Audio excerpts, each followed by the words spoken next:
Increased pressure with corroboration, the pharmacy data, the cabinet logs, the waste entries, the timing of emergencies, and the recorded conversations formed a closed circuit. When probable cause solidifies, leverage follows. Confession, plea, accountability. Then the courtroom.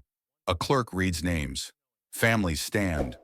The weight of justice arrives where policy failed. It is administrative silence meeting the record on the wall, and the record wins.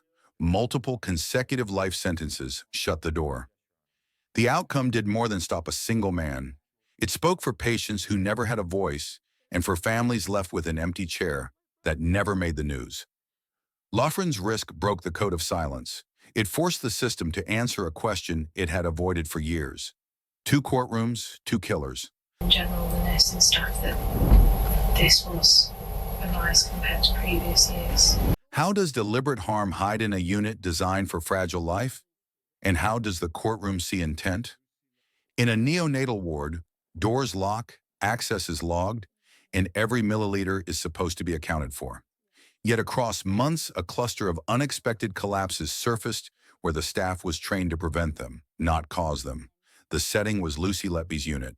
Controlled access, strict protocols, infants monitored minute by minute.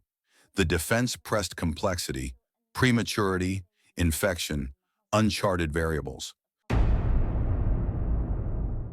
The prosecution countered with patterns that did not behave like chance, insulin where it did not belong, timing that aligned with one nurse's presence, repetition that turned coincidence into a method.